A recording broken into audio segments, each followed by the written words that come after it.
Assalamualaikum kepada teman-teman yang menonton video ini. Tajuk video pada hari ini adalah cara mandi bunga untuk membangkitkan seri. Apakah sebenarnya amalan ini dan bagaimanakah ia dilakukan? Sila lihat video ini selanjutnya. Sila subscribe, like dan komen di ruangan dan butang-butang yang terdapat di bawah video ini. Amalan mandi bunga sudah tidak asing lagi bagi masyarakat Nusantara. Ia diamalkan dalam tradisi Melayu, Jawa, Siam, Minang, dan lain-lain. Malah juga dalam tradisi India dan Cina.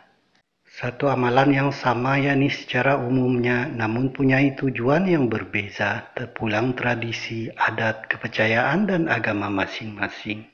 Dalam tradisi Melayu, mandi bunga dilakukan untuk 3 tujuan utama yaitu: pertama, membangkitkan seri dan aura yang meliputi kecantikan, kejelitaan, kesehatan yang baik, kemudaan, mood dan keceriaan, semangat hidup, rezeki dan jodoh. Kedua, penyembuhan dan rawatan penyakit yang meliputi rawatan sihir, gangguan halus, ketenangan jiwa dan emosi, keselamatan, kesehatan menyeluruh zahir dan batin atau seumpamanya. Ketiga, persilatan dan kependekaran yang meliputi kota badan, penolak bahaya, ketahanan roh dan jasad, kepekaan refleks, ketajaman deria, kawalan diri, dan lain-lain. Terdapat sedikit perbezaan tentang amalan mandi bunga ini tadi, terpulang pada untuk tujuan apa ia dilakukan, yakni seperti di atas tadi. Ia boleh berbeza dari segi bacaan doa atau jampinya, tempoh melakukannya, ramuan dan alatan yang diperlukan, persediaan sebelum mandian, rawatan atau amalan susulan, dan lain-lain. Pada video ini pula, saya hanya akan menjelaskan tentang cara mandi bunga untuk membangkitkan seri dan aura, yakni tujuan pertama. Ia semakin popular ditawarkan di spa-spa kecantikan kebelakangan ini dan semakin diterima dalam masyarakat. Pokok pangkalnya adalah bagi yang melakukannya, yakni perawat atau orang yang dirawat, haruslah menjaga niat dan iktikad. Tidak harus berselit seruan atau pemujaan, pastikan bebas daripada apa jua unsur-unsur kesyirikan. Baik dari segi bacaannya, ramuannya, atau tata caranya. Dengan itu akidah akan terpelihara, insya Allah. La haula wa la quwata illa billah. Tiada daya upaya dan kekuatan kecuali atas pertolongan Allah. Dari sudut saintifik, mandi bunga mempunyai manfaat yang tersendiri. Kelopak-kelopak bunga merupakan penyerap cahaya matahari yang baik. Cahaya matahari yang diserap itu digunakan untuk melakukan proses fotosintesis, yakni penguraian cahaya, yang seterusnya berguna untuk pertumbuhan pokok yang subur dan sihat, pengagihan nutrien di segenap pokok, kerimbunan, pembesaran, dan ketahanannya, sehinggalah penghasilan buah-buahan yang lebat dan ranum. Bunga menjadi mekar secara bertempoh, tidak selamanya kembang dan mekar, tiba masanya layulah ia. Tempoh itu merupakan jangka masa yang kritikal untuk penghasilan buah yang sehat. Bunga akan layu, kelopak-kelopaknya akan gugur dan digantikan dengan buah. Itulah satu daripada peranan setiap bunga sebagai pemangkin pertumbuhan dan kesuburan setiap benih buah yang dibawanya. Setelah bunga gugur, barulah peranan tersebut diambil alih oleh bagian pokok yang lain untuk meneruskan pertumbuhan buah tadi. Dalam amalan mandi bunga, bunga yang harum selalu menjadi pilihan seperti melur, cempaka, kenanga, jasmin, dan seumpamanya. Ia dijadikan ramuan untuk tujuan aromaterapi, yakni rawatan menggunakan harum-haruman. Haruman-haruman yang lembut begitu akan mempengaruhi mood, semangat, ketenangan, dan positivity dalam kehidupan seharian. Dalam amalan mandi bunga, warna-warna tertentu pada bunga-bungaan akan menjadi pilihan. Putih melambangkan kesucian, merah melambangkan semangat, kuning melambangkan darjat dan keagungan. Ia dijadikan ramuan untuk tujuan kromoterapi, yakni rawatan menggunakan pelbagai warna. Warna-warna tertentu dapat mempengaruhi pikiran dan perasaan seseorang yang dirawat menggunakan mandi bunga tadi. Beberapa irisan 50 turut disertakan dalam amalan mandi bunga. Lima purut mempunyai nilai perubatan yang tinggi dalam masyarakat Melayu sejak dahulu kala. Haruman sitrus yang ada padanya turut menyumbang untuk tujuan aromaterapi. Jika ia diadunkan ke dalam air mandian, ia berfungsi untuk membuka liang-liang roma dan pori-pori tubuh.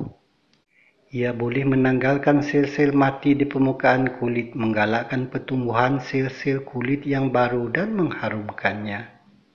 Air mutlak, yakni air yang suci dan menyucikan, digunakan dalam amalan mandi bunga. Kepentingan air tidak dapat dipertikaikan.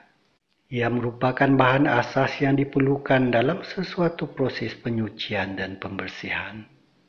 Air juga bersifat perakam pesanan seperti pita magnetik atau compact disc. Menurut penemuan hasil kajian saintifik ke atas air oleh Dr. Masaru Emoto, pakar air dari Universiti Yokohama, Jepun, yang telah merintis penyelidikan tentang molekul air, telah menyatakan bahwa susunan molekul air boleh berubah mengikut apa yang diucapkan ke atas air tersebut. Hasil penyelidikan mendapati air mampu mendengar pesanan yang disampaikan melalui ungkapan kata-kata. Kajian dikukuhkan lagi apabila beliau sendiri melakukan penyelidikan ini ke atas orang awam. Beliau meminta wakil dari hadirin yang hadir untuk mengucapkan perkataan yang buruk dan baik ke atas air. Apabila air itu diperdengarkan dengan perkataan yang buruk, hasilnya sungguh mengejutkan. Molekul air mula berubah tidak seimbang dan kelihatan hodoh. Sebaliknya, air yang dibacakan doa atau perkataan yang baik serta-merta berubah menjadi bentuk berlian dan bercahaya. Yakni petikan berita harian 28 September 2008.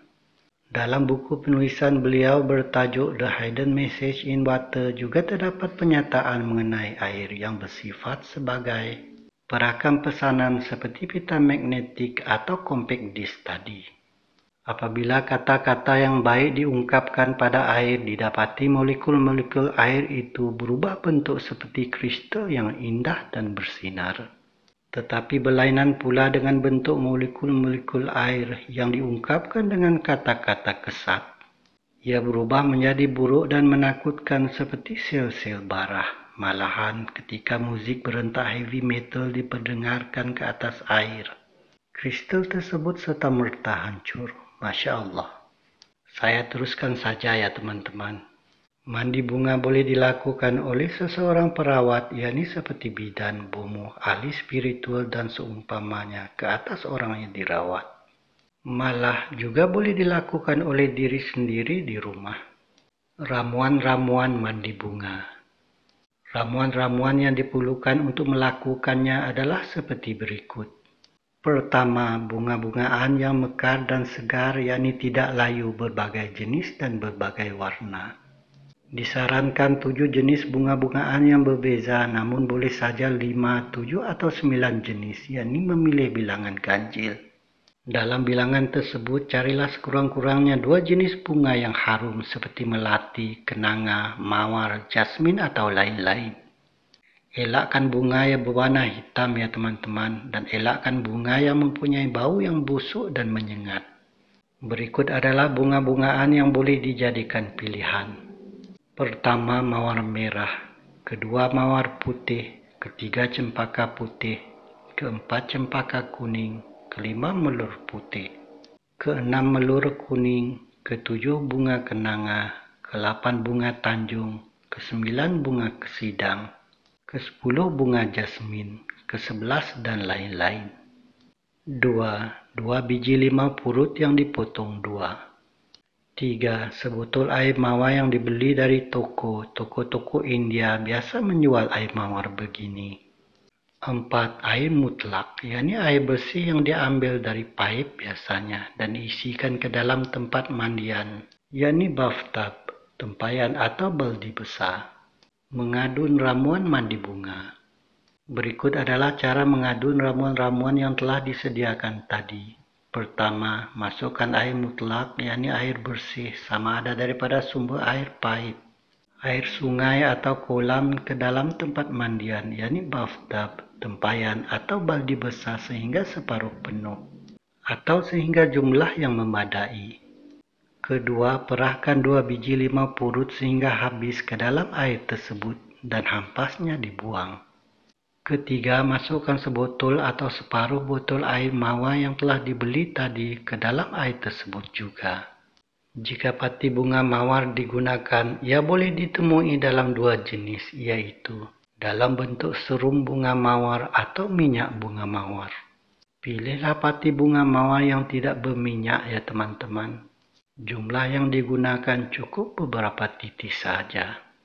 Pati bunga mawar yang berminyak tidak sesuai digunakan sebagai adunan mandian bunga yang akan dicampurkan ke dalam air mandian. Minyak tidak akan bercampur dengan air. Keempat, adunkan air mandian, perahan limau purut dan air mawar tadi sehingga sebati.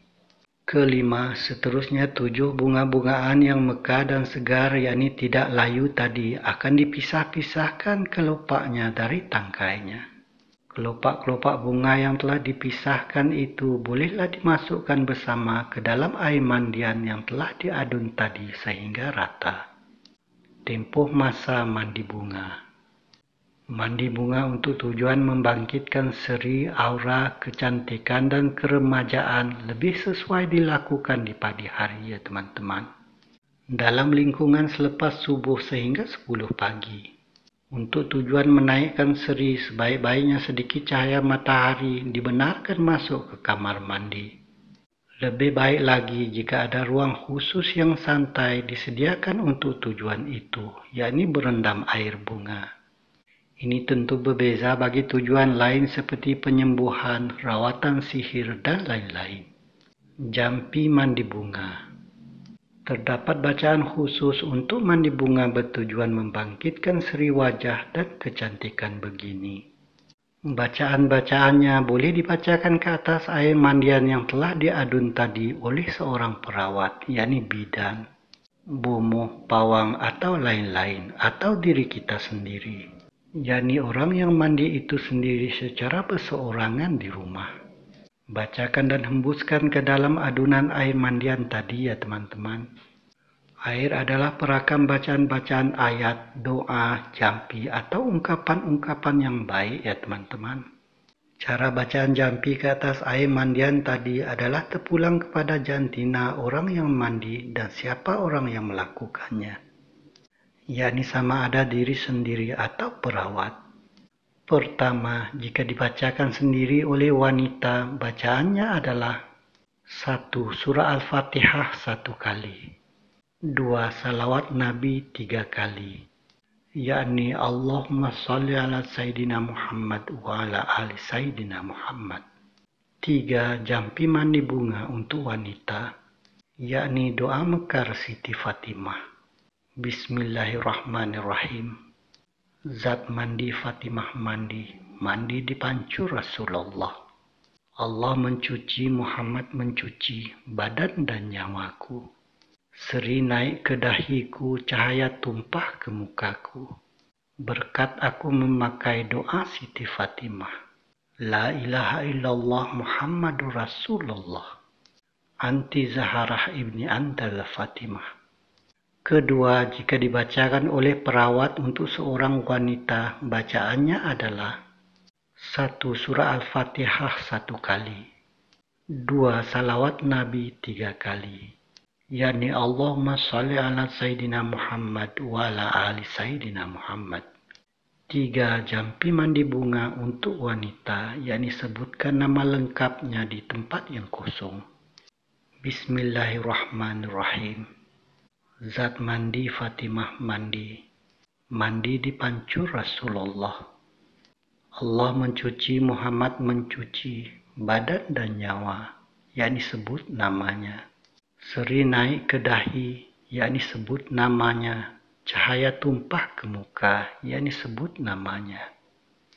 Berkat, yakni sebut namanya, memakai doa Siti Fatimah. La ilaha illallah Muhammadur Rasulullah. Anti Zaharah ibni Antal Fatimah. 3. Jika dibacakan sendiri oleh lelaki, bacaannya adalah 1. Surah Al-Fatihah 1 kali, 2 salawat Nabi 3 kali, yakni Allahumma salli ala Sayyidina Muhammad wa ala ali Sayyidina Muhammad. 3 jampi mandi bunga untuk lelaki, yakni doa kasih sekampung. Bismillahirrahmanirrahim. Nur Allah, Nur Muhammad, ke laut naga berjuang, ke darat gajah putih. Nabi Daud tergantung di leherku, Nabi Yusuf tergantung di dahiku. Umurku bagai budak 40 hari, mukaku bagai bulan 14 hari. Bercahaya mukaku bagai berseri Nabi. Berkat aku memakai doa kasih sekampung. La ilaha illallah Muhammadur Rasulullah. Keempat, jika dibacakan oleh perawat untuk seorang lelaki, bacaannya adalah 1 surah Al-Fatihah 1 kali, 2 salawat Nabi 3 kali, yakni Allahumma salli ala Sayyidina Muhammad wa ala ali Sayyidina Muhammad. 3 jampi mandi bunga untuk lelaki, yakni sebutkan nama lengkapnya di tempat yang kosong. Bismillahirrahmanirrahim. Nur Allah, Nur Muhammad, ke laut naga berjuang, ke darat gajah putih. Nabi Daud tergantung di leher, yakni sebut namanya. Nabi Yusuf tergantung di dahi, yakni sebut namanya. Umur, yakni sebut namanya, bagai budak 40 hari. Muka, yakni sebut namanya, bagai bulan 14 hari. Bercahaya muka, yakni sebut namanya, bagai berseri Nabi. Berkat, yakni sebut namanya, memakai doa kasih sekampung. La ilaha illallah Muhammadur Rasulullah.